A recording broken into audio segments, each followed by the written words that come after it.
Hallo maatjies, vandag is dag 5 van ons Ligsaadjies se adventkalender.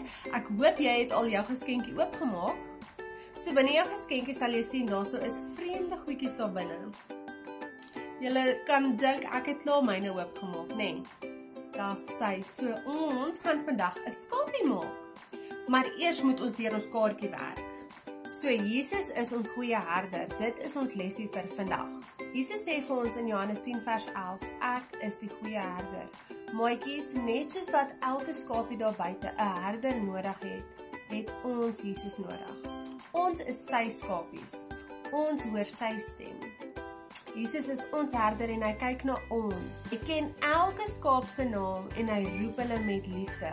Hy ken vir jou, hy ken jou maatjie, hy ken boetie en sissie, hy ken almal op die aarde. Hy weet selfs wat jy dink. As 'n skapie wegdwaal, dan gaan soek hy sy skapies. Hy laat nie die skapies net wegraak omdat daar 99 oor is en een is weg nie. Nee, hy gaan soek daai een. Hy gaan soek sy skapie wat weggeraak het want hy is so baie lief vir sy skapies. Net soos ek en jy, soos een van Jesus se skapies. Hy hou ons vas en hy hou ons veilig. Dis hoekom ons moet mooi luister na sy stem sodat ons die hele tyd by hom kan bly en nie wegdwaal of afdwaal van die pad af nie. Jesus lei ons op die veilige pad.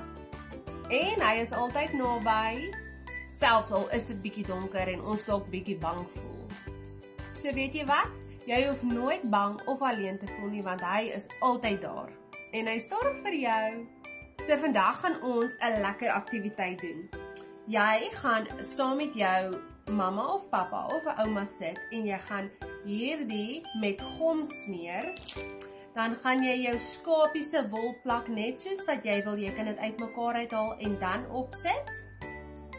Of jy kan hom net so opsit. Dan wanneer hy vasgeplak is, dan sal jy sien jou skapie het 'n kop ook. Dan kan jy jou kop daarso plak. Net so. En hierdie is jou skapie se bene. So dan kan jy jou skapie se bene onder sit. Sien julle maatjies? Daar sê, so dis hoe ons skapie gaan lyk. So maatjies, jy kan nou saam met mamma en pappa of ouma en oupa, kan jy jou skapies bymekaar sit of aan mekaar sit. En dan elke keer as jy na jou skapie kyk, moet jy onthou, wie is ons herder? Jesus. Jesus is my herder en hy is jou herder. En hy kyk altyd na ons. Dan sê maatjies, julle moet 'n fantastiese dag verder hê. Hoor, bye!